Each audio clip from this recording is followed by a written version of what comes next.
Welcome to the All Recovery Talk podcast, where we talk all things recovery and substance use related. We're your hosts. I'm Kevin. And I'm Jennifer. This podcast was created for people in recovery, people with substance use disorders, allies of recovery, and everything in between. Both Jennifer and I are in long-term recovery and work at the only nationally recognized recovery community organization in North Dakota. Welcome, everybody, to this fourth episode. Well, could call it the fourth episode since episode 3 was 2 parts. So we'll call it the fourth episode. Sure. Yeah, I mean, it is the fourth episode. That is its own topic. Fifth topic, or fourth topic, fifth episode. Whatever, we'll go with that. It's the fifth episode, fourth topic. It can be whatever we want. We get to make the rules. Yep. So, on today's episode, we are going to be discussing Jennifer's trip to Washington, D.C. for her Rural Fellowship Development Grant through the DOJ. Correct? That was close. Oh, well, that's why you went and I didn't. I suppose. So what was it then? It is, I was at a conference for the Reaching Rural Initiative, which is sponsored by COSUP, which stands for the Comprehensive Opioid Stimulant and Substance Use Program, which is a part of the Department of Justice Assistance, Bureau of Justice Assistance. And there's lots of other partners on it, like the CDC, the Institute for Intergovernmental Research, Rulo Strategies, all sorts of government. Bigwigs. Yeah. Okay. So. Yeah, I think. Mm-hmm. So, what did this conference entail, ma'am? Well, so I guess we could talk about what Reaching Rural is first. So, Reaching Rural is a fellowship program offered through COSUP, where they essentially, it's a year-long collaborative solution program that I am an individual fellow in. It's essentially this program for leaders and communities that are looking to help solve the substance use problem in the country. That sounds very interesting. It is interesting. It's it's a lot. So what comes at the end of this development program? Well, I guess we'll see in February 2025. Oh. More to be revealed. Yeah. But it really is the government investing a lot into our community. It might be me that's the one that's going and doing these things, but it's them investing into our community because we're worth it. Well, yeah, if you can't hear, we're joined by our special guest, who's probably going to be a weekly occurrence, little Kevin. He's just singing away down there in his chair. He's just so excited to hear about all the things we're doing. Yep. Mm-hmm. He's just so excited for the future. He is. Maybe we can solve addiction before he grows up, 10 years or so. Yeah, we'll find the cure. Everybody will want to take two. Hey, you never know. Yeah. So, now this conference. So, what did you all do during this conference? And what type of people were at this conference? More along the lines would be a good question to answer. Is the type of people that are involved in this? So everyone who attended as a participant of, a fellow of Reaching Rural is from a rural community. I forget which government agency had to define it as rural, but it everyone is in a small community, um, and there were there are individuals who applied, and I am one of those people. There are currently 14 individuals and 9 teams, and those teams are cross sector teams, um, made of all sorts of different types of people. There are judges, lawyers, lots of probation officers, other law enforcement officers, healthcare representatives, treatment professionals, public health. Did I already say that? Public health professionals, and peers. And some of the peers are also, lawyers and healthcare professionals and other things too. That's great, because just because you are an addict doesn't mean you can't be a lawyer. Yeah, I think that was the most impressive part of the whole thing. Seeing addicts being in such a professional manner. Yeah. Yeah, the first day we did this activity, everyone introduced themselves, which was kind of a lot. 'Cause there were a lot of people there. Not just fellows, but there's also, I think, 10 faculty that come from rural areas that do different things, elected officials, judges, stuff like that. But the amount of people that are in recovery and doing great things, like, this was not a recovery event. This was like a professional event. Mm-hmm. But there was a whole lot of recovery there. A whole lot of recovery. Yeah. So many people in recovery. And you can tell because they're the ones with the tattoos. Oh, okay. Or the ones outside smoking. Yeah. Okay. One or the other. Oh, okay. Or both, if you're me. Yeah. Okay. Yeah. So, what were some of the things that you did at this convention? Convening. Wow. Well, folks, that's it for today. They convened. That's all you need to know. No, I digress. She reads her agenda on what they did because she don't remember.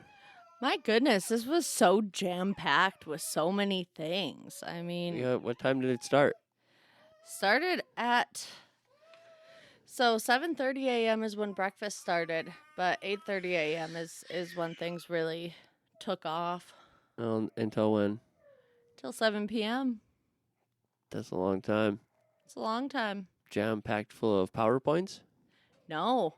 Oh, no death by PowerPoint? There was only a couple of PowerPoints. Oh, that's my type of convention. I should have went. It was really, really, truly, it was so different than... So an interactive convention. Very interactive, yes. Oh, see, that's my type of place. Because that's what this whole thing is about. Yeah, I'm not a death by PowerPoint type guy, unlike you, who just loves them. I love me some PowerPoints. I really do. It's the most boring thing you ever have to attend is death by PowerPoint. Yeah, so for those of you listening in early recovery, if you want to be a professional, just be prepared. Yeah, lots of PowerPoints. So fun. Yeah. But I guess the coolest thing that we got to do was really meeting other people who are trying to do the same thing and seeing recovery across the country. Like, people really care.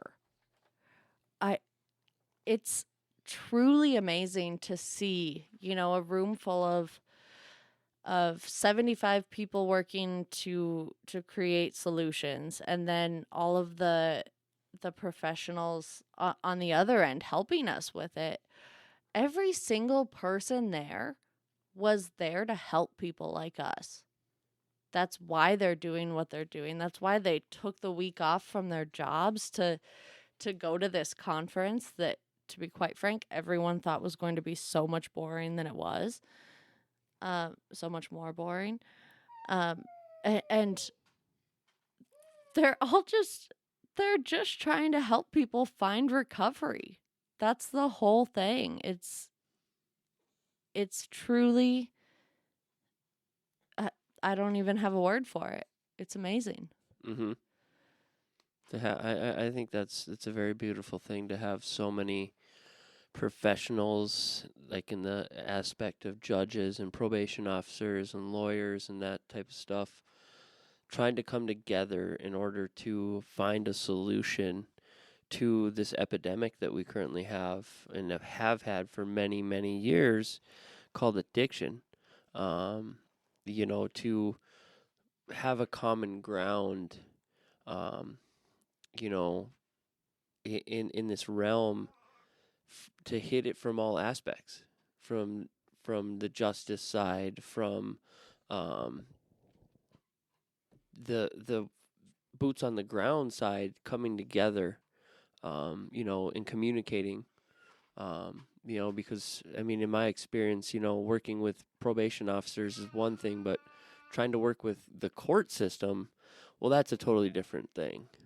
Yeah.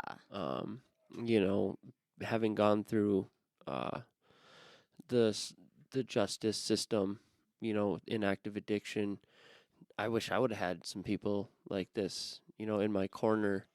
Like having drug court. I wish I was able to, qualify for that. But due to my charges being violent, I couldn't qualify for drug court. Even though, I begged and pleaded with the judge that, the reason I am this way is because I'm an addict, man. Like, I'm not normally just this person that, holds people hostage at gunpoint when he's not messed up. You don't? No, not generally. Haven't done that in a few years. No, I've never done it, not until the one time I was high on drugs. So having people like that to be able to advocate for you, that's going to be huge in the future. But yeah, so I'm reading through this agenda that they had, which this is a very jam-packed convention from what I'm understanding and reading. Only 10 minutes to go outside and smoke. Wow. Like, that's not enough time. Takes 7 minutes for a cigarette. How are you supposed to use the restroom? That checks out. So what's this disc work of leaders? Disc model? What's a disc model? Oh, you've done it before. I made you do a disc. It is, oh gosh, what is it? I don't think this is something that we really want to talk too much about. It is a flexible way of evaluating your personality and. Oh, is that questionnaire? Yeah, interpersonal. Oh, that question. So it's a questionnaire to figure out. Okay. Yeah. Okay.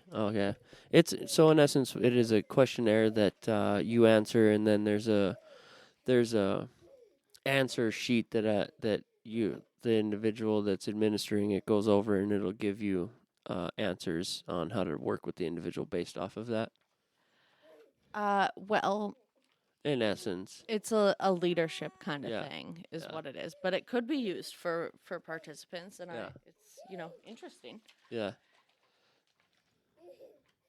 I see evidence-based strategies for reducing overdoses, outline programs, practices, and policies. Mm-hmm. You know what I think one of the most important takeaways is that that there are people, we tend to think that judges, probation officers, law enforcement officers, sheriffs, wardens of jails, all of these people, we tend to think that they're out to get us, but those are the people that were in that room every day trying to make a difference, and they're committed to spending hours every week of their personal time to make a difference. And that's huge. That is extremely huge. So I'm looking here, day 2, there was Peer Voices, Nothing About Us Without Us. And I'm reading through these speakers, and it just happens to be Miss Jennifer Purdue, the executive director of Monetary Recovery Community Organization. So there. there Yep. was a panel of peer recovery professionals on the value of peer recovery positions. How did that go? It went well. Well, Yeah. how well did it go? It went so well that multiple of the teams who didn't already have peers on their teams, they got some peers on their team. We got to talk about our own experience as people in recovery, and I got to talk about you a little bit because you're a different peer than I am. A little, um, give opinions, Oh, all sorts of stuff, and you know what? It was like everyone's favorite part because I must just be so cool. Or that like, you are. or like Or was it because maybe you're talking about me? or like maybe because one of the other people on the panel is like fairly well known or something. I don't know. You know, he worked at the jail that Netflix show that just came out is about. Oh, which one was that? Oh, I'm not going to tell you on the podcast. oh, I see who that was. The first guy starts with an R. Yeah, yeah, sweet. So that's very moving that after this panel that you know all the professional teams that came there ended up including peers onto their teams because of how much value that they've seen that peers can add to their teams. Yeah. Yeah, it's amazing that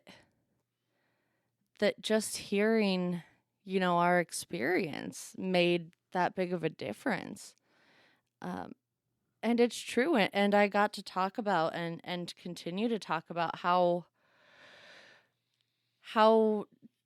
much I need to, even as a person in long-term recovery, I still need to talk to people with living experience, people who are currently going through the barriers, because things are different now than they were in 2019. And everybody's experience is different, and so it's so valuable to not sit up on our chair in long-term recovery or as a professional or whatever and just assume that we know what's best for people. Mm-hmm. Mm-hmm. And that's where peers come in, but it's also, even as peers, we have to make sure that we aren't disconnected from the recovery community. That's definite. You gotta always stay connected with what's current. You know, I stay current with. I always try to stay current with what's happening out there in the streets. Stay hip, Yeah, yeah, yeah. As they say, stay hip as I get older. Stay cool. And I stay current with that by asking, hey, how's drugs out there? How's the drug scene? Gotten any better? Generally, the consensus is no, it's gotten worse. Drugs have gotten worse. When's the last time you asked someone that? Oh, not that long ago, actually. I don't think I've ever heard you actually ask someone. Oh, really? Yeah, I hear you talk about asking people all the time. Yeah, I do it all the time, actually, because especially with people that I used to use with that I see, that are still out there. It's just like, hey, have the drugs gotten any better? Nope. I suppose, yeah. Gotten any cheaper? Nope. More expensive.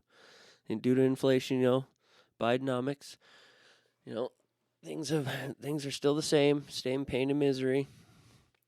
So I like that, that these professionals, that are seeing the value in what peers bring to the table.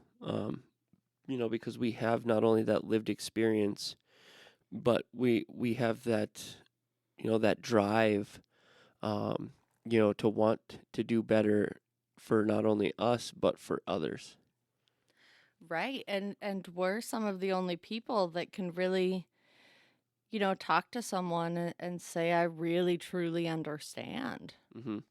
The rapport, the ease of rapport building by a peer support specialist with an individual is doesn't compare. Like, I don't think a profession can compare to how easy it is for us to build a rapport with somebody. I think that there are some professionals, who have relevant experience, whether I will say, whether it's with, substance use or like there's a professional that I know um that like had a similar experience with parenting, and so was able to relate with that. So it's not just that peers are valuable in this, but addiction is a unique thing. And so Hmm. Well, I think it's more along the lines, though, of the individuals that we work with that don't see us as the professional. Like, they meet me and they go, "Oh, you're just an addict." And then they meet a professional and they're like, "Ooh, no, I don't want to talk to you because you're a professional." Even though yeah. we are professionals as peers, but they just, individuals they don't see us in that light because it's, I don't go, "Yeah, I'm Kevin and I have a PhD and, peer support specialist." As a peer support specialist, I don't have that degree. I have a certification. So I'm not looked at in that same light as like an LAC or something like that, or a doctor. So for me, it's always been easier to build that rapport with individuals. Yeah, it makes sense. We one of my participants calls me her more adultier adult, Yeah, and that's just more adultier adult, huh? That's different, but yeah. sure, we'll go with that. So, what else? What else did you guys discuss? Oh gosh. So much. I got the chance to learn from so many different people and just do so many different things. And I will say, okay, so the sessions were incredibly helpful. Absolutely. But I think I learned more from like the time spent outside smoking and the time, really interacting with the other people who are working on this than not more, but Relevant information. like what I remember without having to look at notes is from the personal conversations that I had. Um and one of the people so we played trivia one night, right? And on this trivia team, it was me, a person with extensive uh with a background in the criminal justice system, Mm-hmm. an extensive Yep. background Yep. there, as a peer. Um, a person from Hawaii with 37 years clean, and a treatment court judge. Um, Treatment court. treatment court. Huh. Is it like drug court? I cannot answer any questions about that currently. Hmm. Need to do some I have research. to do more looking into that. That sounds treatment court. Sounds interesting. It does. Dive more into that in a later episode or something. But right, it's me and someone who spent most of his life in prison and another person with lived experience on a team with a judge, Mm. right? And, Yep. and we just had the most fun. My team won, in case you were wondering. Got a little paperweight. Yeah. Oh, a paperweight, huh? Yeah, Oh, yeah. I don't know. where'd Your you call it coin that? says you're the best. But it was so cool to be able to, as a person in recovery, with that lived experience of using substances, to sit next to a judge and play trivia together. Mm-hmm. I mean, that doesn't happen, right? Generally not. No, I don't know of really any other instances where you're playing trivia with judges as a recovering addict. Right. Unless the judge is a recovering addict themselves. Which happens, yeah. I mean, that does, yes. But it just it's so cool to kind of break down, those barriers were really broken down. Mm-hmm. That we're all just people. Yep. And also like being in recovery for a decent amount of time means that we can be comfortable playing trivia with a judge and not see them as a judge. Yeah. It's just You an know? individual. Yeah. Just a really cool person who chooses not to use drugs or whatever. Yeah. I mean, I don't think you can when you're a judge, probably. Probably like frowned upon. I would guess so. Yeah. Especially a treatment judge. Hey, I don't know. Yeah. I guess I've never worked in a court, so there's that. But yeah, all of the people in recovery doing amazing things and owning their own businesses, working for healthcare systems, not necessarily as a peer support.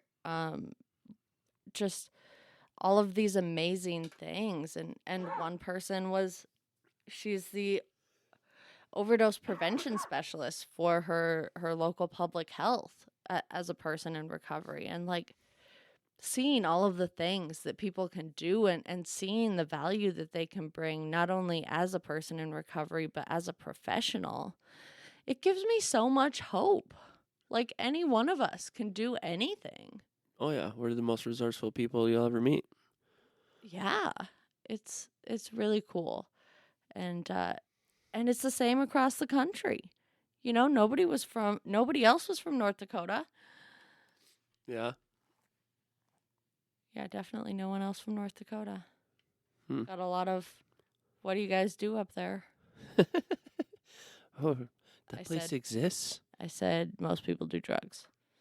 Yeah, that checks out. But I mean, yeah. Not many. That place really does exist. You guys ride carriage and wagon still? Still ride on horses up there? Only sometimes, Yeah. Yeah. Only during the summer, sir. Yeah. It's nice out when we get traction. Yeah. So, with that being said, what else did they discuss? A lot of these places were from RCOs, correct? There were definitely some RCOs there, yes. Which, for you out there, RCO stands for Recovery Community Organization, which, like we say in our intro, we are the only nationally recognized recovery community organization in North Dakota. And now SAMHSA recognized. Oh, and now SAMHSA even. Wow, we're moving on up to the big leagues. Where you were talking, we were discussing how pretty much every state besides North Dakota funds recovery community organizations. Right. What is that about? I guess I'm going to have to do some more talking with these people, but so how it started. So we find our own people, right? Like that's a thing that we're pretty good at in recovery. Yep. I couldn't do it right away, but like at the morning that it started, like being outside smoking, of course, kind of found my people, Yep. And, we introduced ourselves, talked about RCOs, and then I had, some practical questions for these people because they've been doing the thing, one person for over 10 years and another for 20. Yeah.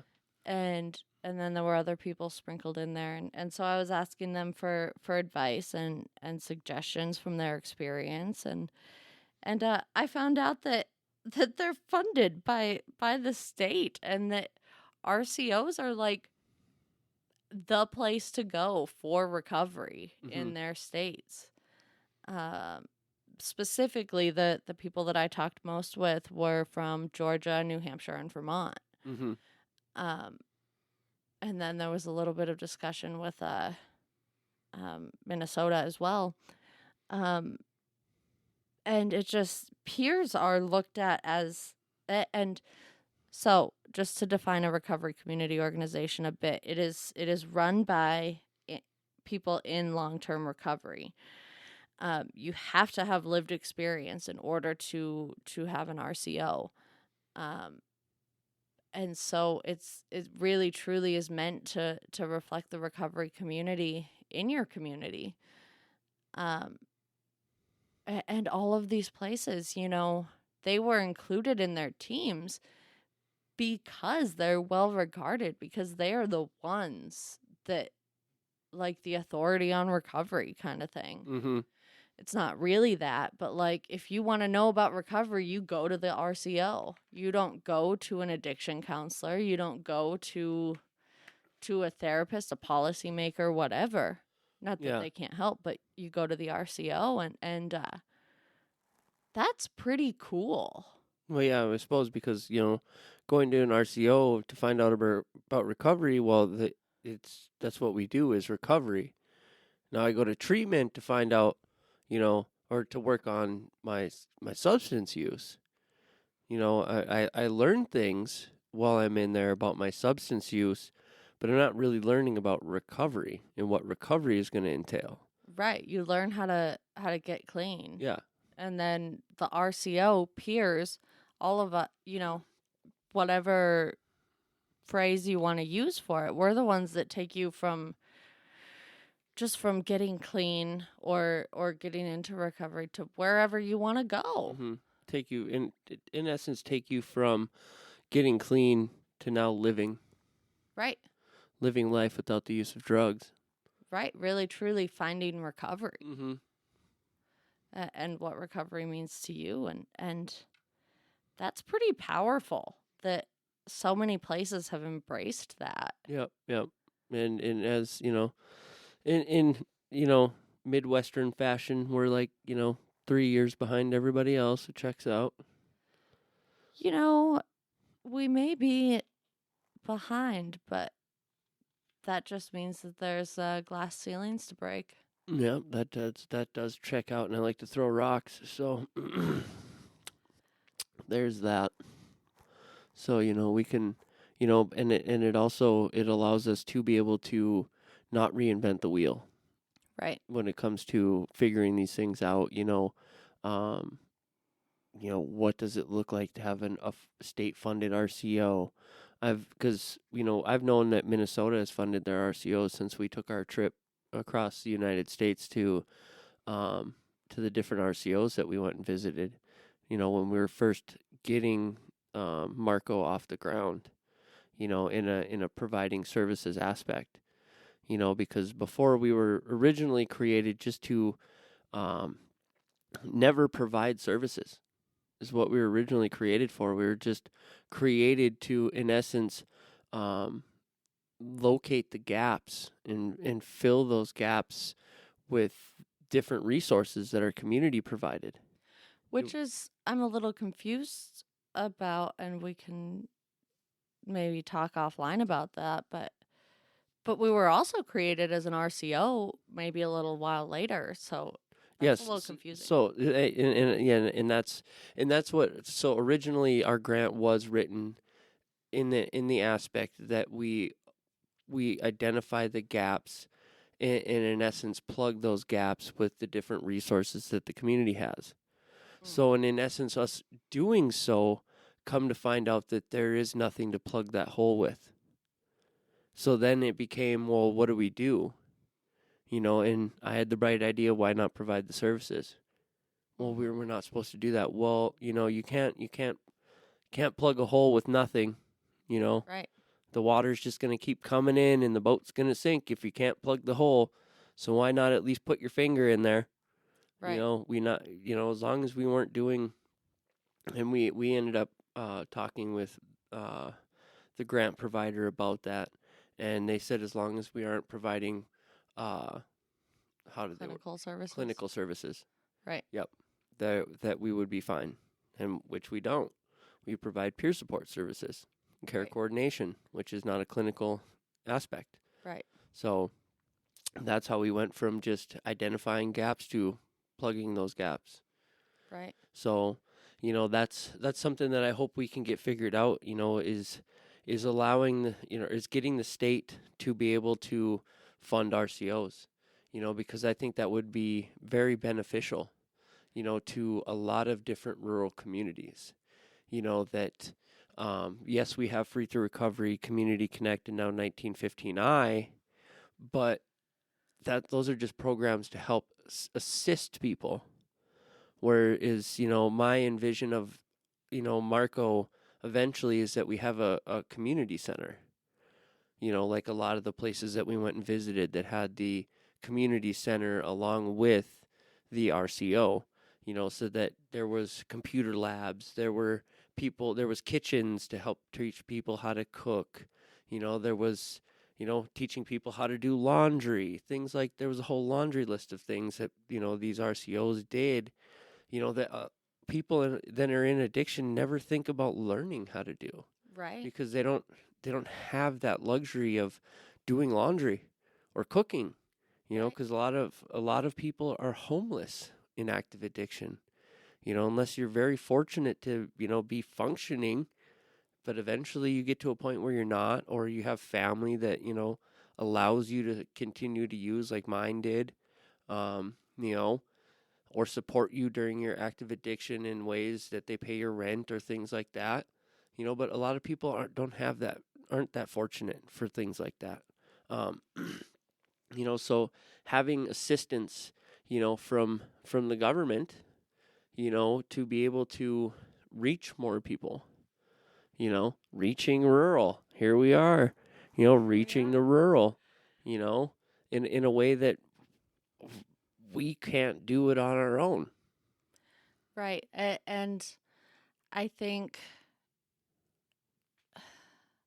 I really think that this RCO thing, being a recovery community organization, it means a lot. It means that we get to represent our own community, Mm-hmm. because Minot is different than Fargo, which is different than Bismarck or Yep. Grand Forks or Newtown or Yep. or Towner or whatever. It's all different. That it is. And that's what RCOs are all about.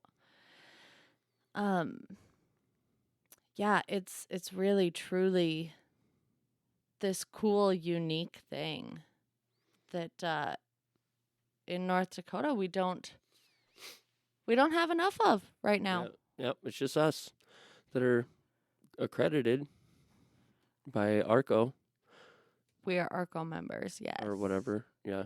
We're certified RCO. There you go. Yeah. We are not yet accredited because they just came out with an accreditation that is different than the certification that we received. Well, eventually, hopefully one day we will be accredited. But we'll be working on it very soon. Yeah. But we are currently just nationally known members of ARCO. Right. Which is the affiliation of Recovery Alliance. There we go. Too many acronyms, man. Just too many acronyms. There's so many acronyms. I need cheat sheets. With that being said, eventually, what else do we got coming down the pipeline? For podcasts or for Marco? Didn't we just receive notice from, wasn't it NDSU or UND? Oh, let's maybe pause on that. It's UND. Oh. That we have a letter of memorandum of understanding with for a grant for SBIRD. But we have to wait to see if they are funded. Oh yeah. Yep, we're waiting on that. Yep, on that hopeful news that they received the grant so we can be providers for that program. Which that program is an assessment that is done at the hospital or at a doctor's office, in essence, like the suicide questionnaire, and then they get referred to us to provide services. And help get them the treatment that they need. Yep. Don't ask me what SBIRD stands for, because it's yet again another acronym that, Screening, brief intervention, and referral to treatment. Or I can just ask the kid Wiz over here, who knows all these things, because she's so smart. I just, Gotta know what we're working on, man. Yeah, that's why they pay you the big bucks, and I just do the podcast. So I'm just a podcast guy, and I just do some other things around the office. But she's the one going to Washington D.C. and meeting with all the big wigs and the lawyers and the judges, and people with PhDs, and being on panels and stuff like that. Because they don't want me. I'm just the lonely podcast guy. They would have absolutely wanted you. You didn't want that. That checks out. Yeah. I don't have any issue speaking in front of a panel of addicts, but that's too professionally for me. You would have done fine, but you would have been too afraid there would be too many PowerPoints. That's why you would have never done it. Yeah, I really do hate PowerPoints with a passion. And it's not necessarily the PowerPoint, it's the fact that they sit there and read what they have put on the screen like I'm illiterate and I can't read it. That's the part that really gets me. It's not really how it's supposed to go, but some people definitely do it that way. Yeah. It's just like, just click through the slides, and I'll read through the slides, and thank you. I don't want to read and listen at the same time. If I wanted to do that, I'd just get an audiobook. Yeah. So, but anywho. So, what are we thinking? I guess, since you asked, what do we have coming down the pipeline? What do we have coming down the pipeline as an RCO? Have we even talked about what Marco is? No, we haven't. We can do that on the next episode. Yeah. We can discuss what Marco is. So I think the call of action today will be self-care. Do something for yourself today that normally you would not do. Whether that's take a long bath, bubble bath, take a couple extra minutes in the shower, sing in the shower when you normally wouldn't sing, make yourself some dessert or something. Treat yourself, something nice today, because you deserve it. You're a walking miracle. All of us need self-care, even if we're, addicts or not. Everyone needs that mental health day, so that they can not get burnt out, because who likes to be burnt out? I don't. No, I don't think many people do. No, and it's this line of work, it is a very real thing, and it's, it's easily missed that that's what's happening in this line of work, is that one's getting burnt out until, they finally realize it, when it's more often than not, it's too late. Mm-hmm. So today's call of action is self-care. Do something nice for yourself. Next week's episode, we'll be discussing Marco a little further. And then I think we're also going to discuss, what does recovery mean? Cool. Yeah, it sounds like a good combo. Or, maybe if we go real crazy, maybe we will have a special guest talk about RCOs.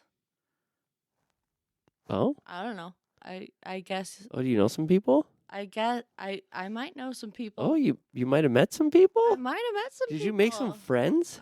A little, yeah. Oh, well, if nobody can see this, but I'm chalking one up in the air because my wife met some people that she can say are friends that aren't people from the rooms of Narcotics Anonymous here. I know. It's amazing. And they're professionals. That's a double mark. Yeah, and they're like not children or dogs either. That's a triple mark for that. Yeah. It's truly amazing. 2 gold stars. At least 2. I should really get 5. Overachiever I should much? get as many as I want, actually. I mean, that's, I need all the gold stars. There's the addict. There it is. Yep. 2 wasn't good enough. I need 5 or all of them.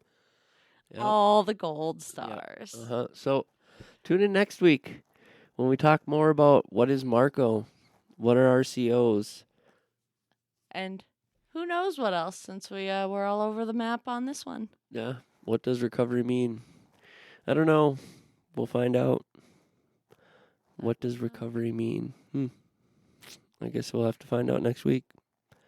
I guess. See you all next week. Have a good weekend.